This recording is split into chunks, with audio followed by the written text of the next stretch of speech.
On this podcast, you'll find interviews with high-performing, successful individuals in life sciences. On a weekly basis, we cover their proven methods, principles, strategies, and mindsets to implement new technologies that scale to meet the needs of people in our world.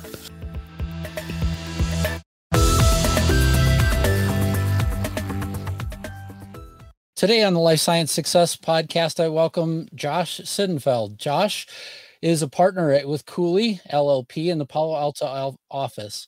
His practice consists of representing clients and general corporate matters with a focus on emerging companies, private financing, initial public offerings, mergers, and acquisitions.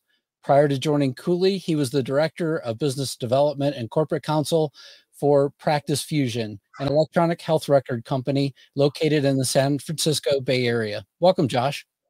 Thanks for having me. It's great to be here, Don. Yeah, thanks a lot. Can you tell listeners a little bit about yourself? Of course, happy to. So again, thanks for having me. I'm a California native, so I originally grew up in the East Bay area and then actually lived back east for a while and ultimately found my way back to California when I went to grad school. So I did a JD MBA right here at Santa Clara University and ultimately decided the passion for me was with the law and in particular working with what I'll say are venture-backed companies or companies that want to be venture-backed in the life sciences in particular. And so I've been doing that at Cooley now for a little over 13 years at the firm. And before that, I've worked at a number of different companies, as you mentioned. And it's looking forward to talking about, what that looks like in the life sciences from a legal perspective. Yeah. Can you give us a little bit of an example in terms of your experience with like smaller companies and smaller startups? Of course. So that's one of the reasons that I like the platform of Cooley so much. The firm's been around for 101 years, and we've essentially been working with startup companies since day one. So once upon a time, that was, companies like Genentech. Now, obviously, there's a whole new generation of companies. And for myself, what that means is I work with some companies before they're ever even an entity to begin with. So there's some founders who have an idea. They're not quite sure if it's really a business or if it's something that is financeable. And ultimately, we'll talk through those very beginning phases of a company of, is there a there ultimately? And what's the right process for getting that company set up if you really think about taking on third-party capital or how you're thinking about liquidity?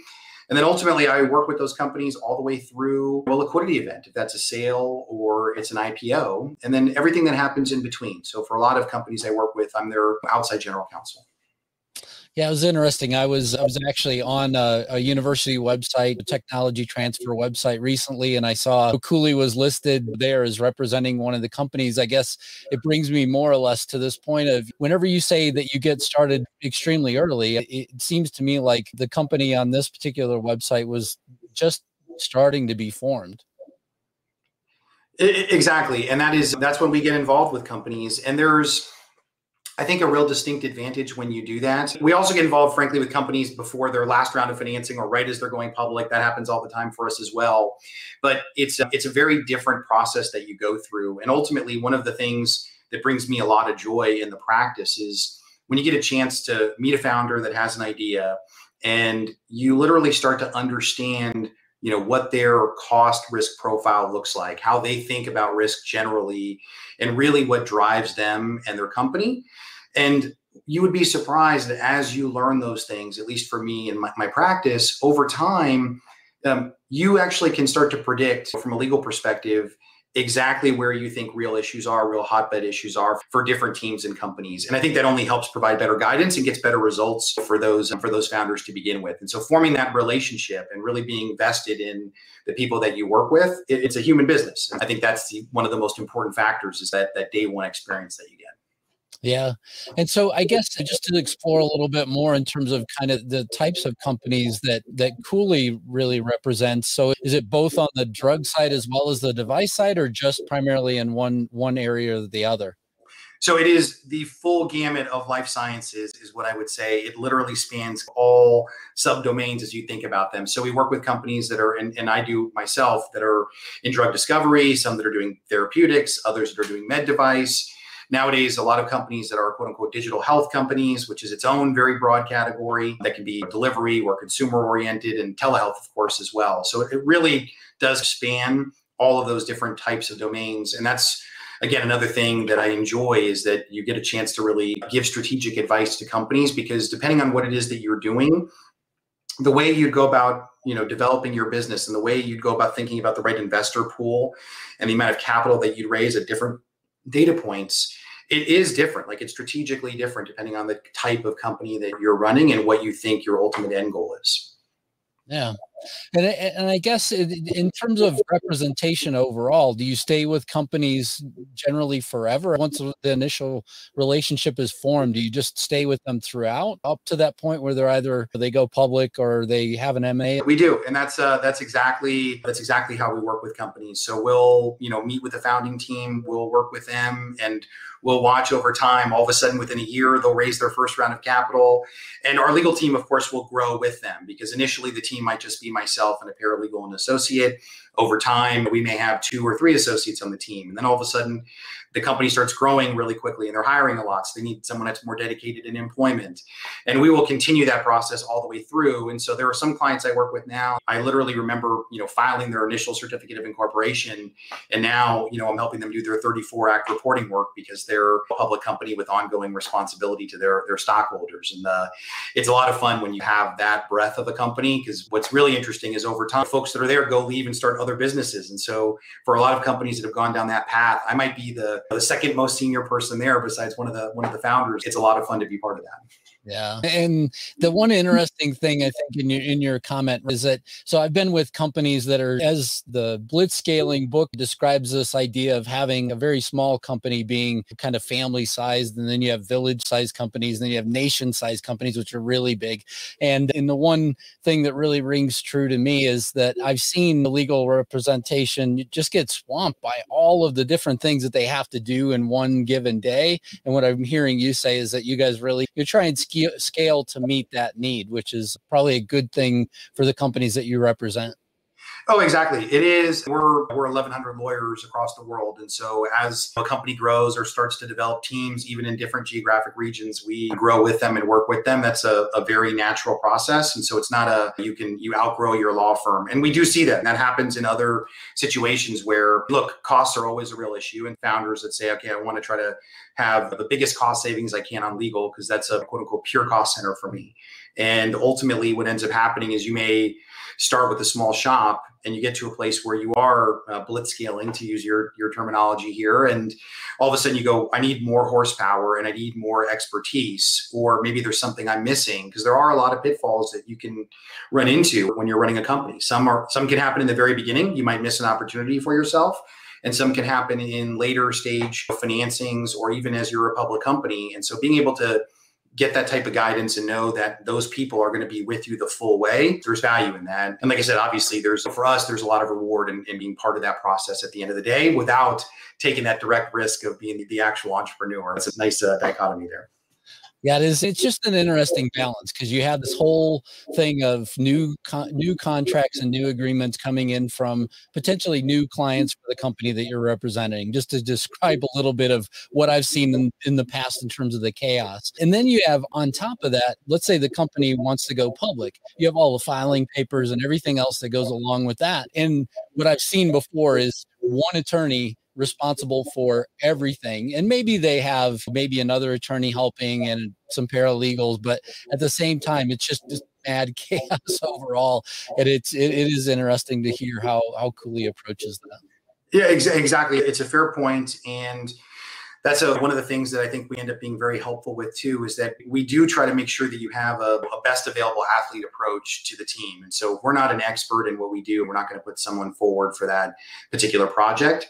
And there are always categorical areas that you may not be thinking about. So if let's say you're a scientific co-founder and you're an academic professor, as an example, and you decide, okay, I'm going to go, start a company. Maybe you don't have all the financial chops that you'd want. And ultimately you start, let's just say, entering into contracts, and those contracts have payment terms. And so you're actually going to generate some revenue on them. The last thing that you're thinking about is probably how important are those payment terms in the context of what if we sell? And ultimately, at the end of the day, when you sell a company, there are things like working capital that you have to deal with, and there are adjustments if you don't make sure that you have clear visibility on when payments come in. And all of a sudden, those contract terms that you were signing 4 or 5 years ago, there's a light shine right on them. And it's real money to someone that has spent, the last, whatever it is, 7 years of their life building a business. And so being able to help someone see around that corner and make sure that their agreements are ready for those situations, that's fun for me at the end of the day, but I think helpful, at least for the people we work with, or at least we try to be helpful that way. Yeah, it's a perfect transition for the next area of the interview that I'd like to go. So I want to go on a little bit of a journey, primarily based on one particular friend that I have who sent a message out to several of us in the life science space, just saying last minute, hey, look, I've got to look at where I'm going to incorporate. And it was a very sort of last minute kind of decision. And it was one of those moments where I stepped back and went, really? I would think that we would probably want to put a little bit more thought into this. And then I think we can maybe step through the life cycle a little bit more in the interview as well. Sure. It's a fair point. And I do see a lot of that. We'll have clients that come in that will have started a company in basically just the state that they live in for whatever reason, because that was the easiest thing for them to do.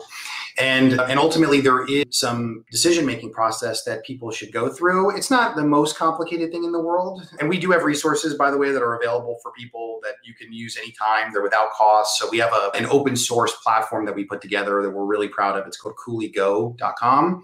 And one of the articles that I actually wrote when we put this platform together actually is about corporate basics and entity formation selection, ironically. And so I went through some of the basics there of, do you want a C corporation? Do you want an LLC, an S corp? What about a public benefit corporation? And for different companies, one of those may make sense. And then the jurisdiction that you're thinking about is, should it be a California entity? Should it be a Delaware entity? Why does everyone seem to choose Delaware? Does that really make sense for your company or not? And these are the kinds of things that I think you could read about and get some background from the Cooley Go site I was mentioning, or obviously Counsel can help you think through. But to me, that becomes it's actually a bit more simplistic at the end of the day, which is, if you really think you're going to try to raise third-party capital, and that's the world that I work in, is folks that want to raise venture at the end of the day, then there are some entities that most venture funds aren't able to finance because some of their LPs, their limited partners, are pension funds, as an example, or they're subject to additional constraints on pass-through vehicles. So LLCs and S corps are not attractive for those types of investors. And so ultimately that leaves you, when you're looking at a corporation, and then you start thinking about what's a body of law that is tried and true and it is favorable for companies. And Delaware still to this day is the most favored, by folks like myself, because it's basically the most flexible, I think, at the end of the day, for how a company operates. And so that's one of those areas where you could start in the wrong place, and it could be a $20,000 issue to begin with, or even more expensive if you're fixing way down the road. So you don't want to just skip over it, or certainly make it a last minute decision.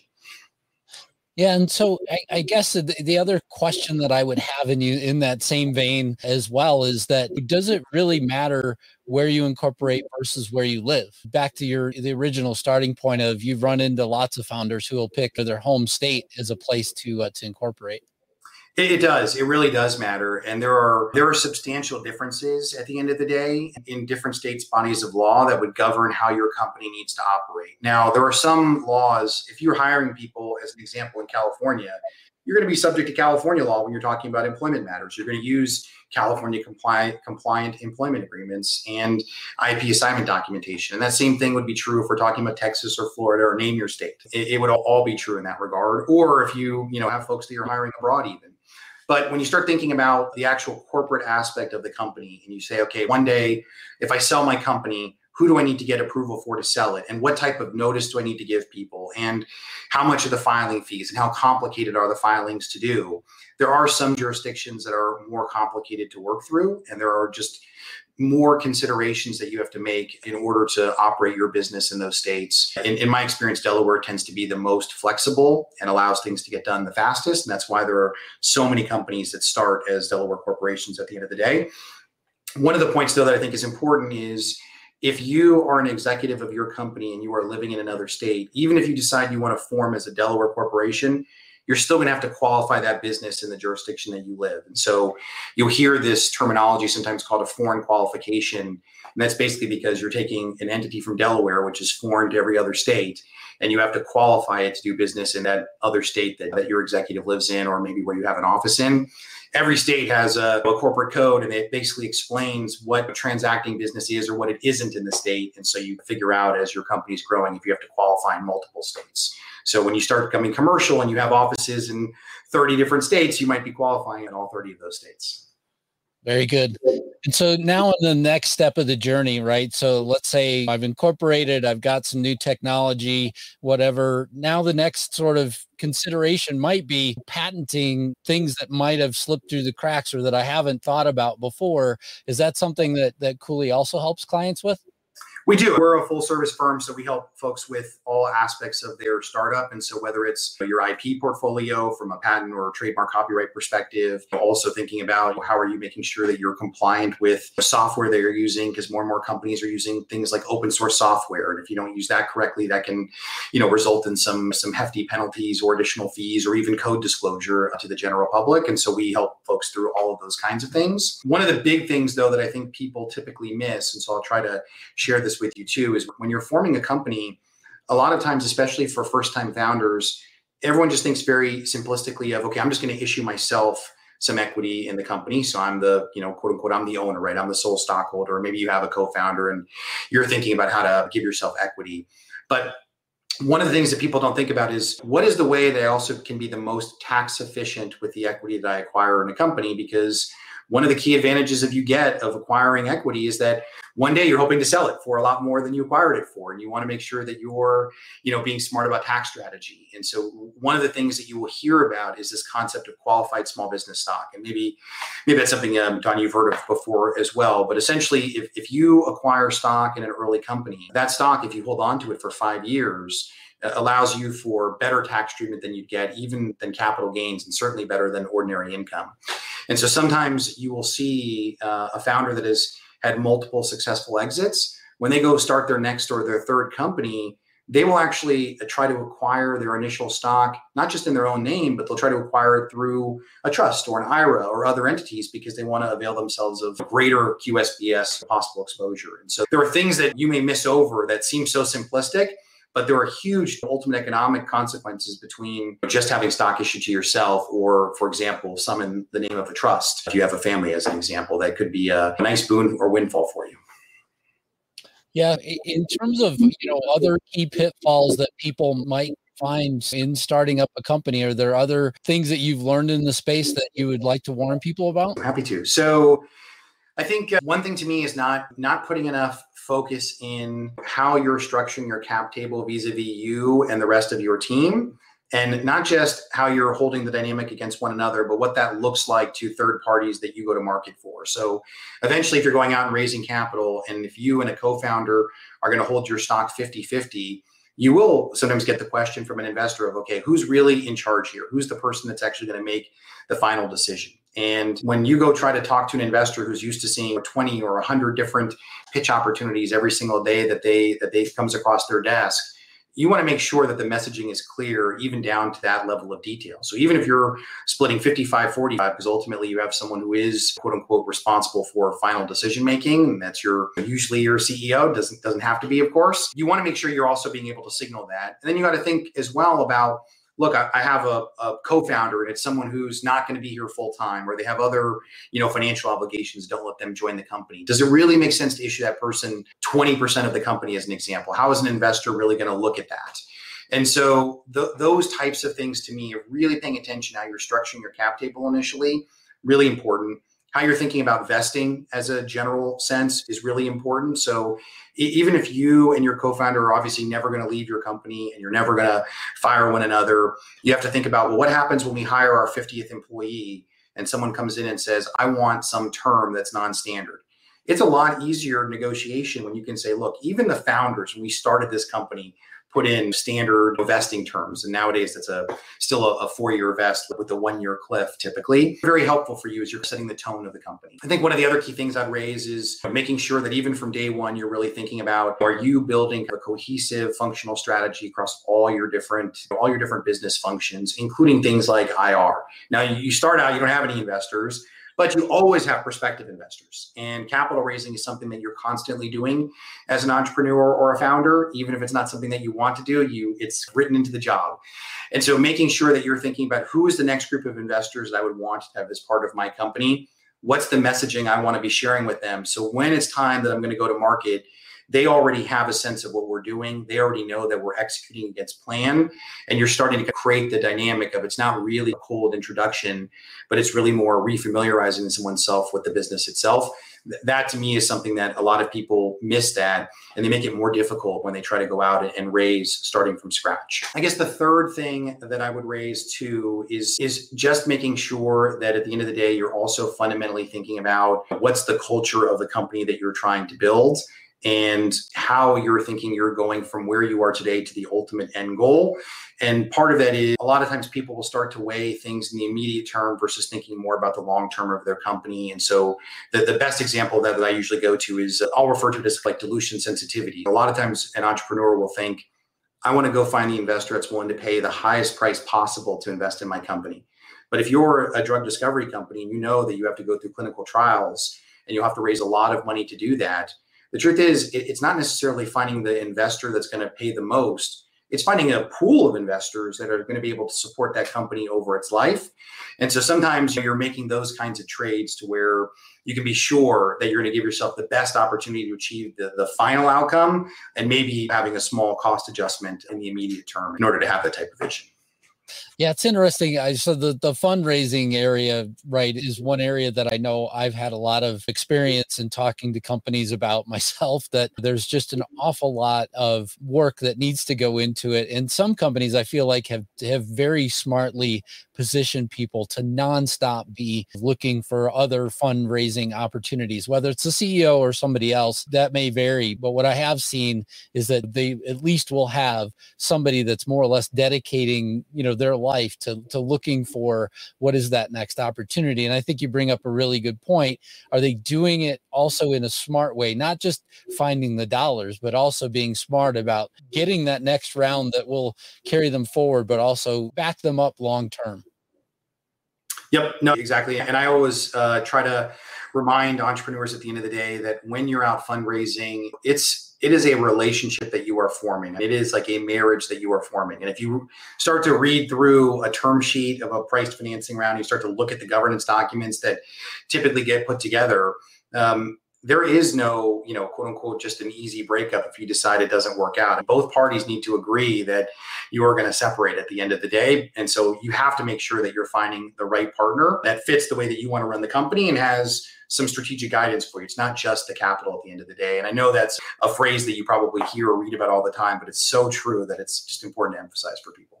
Yeah. And to pick up on the culture aspect as well, it's funny because since establishing my own business, the number one thing that I look for is whether or not if I feel like I can be a cultural fit for somebody that actually is looking to hire me. And if the cultural fit isn't there, then, I try and provide other people that they might want to take a look at, as an opportunity just to help out. I'm more than happy to help point in a direction that will provide assistance. If the culture doesn't match, it's one key thing that you should identify, I feel like, early.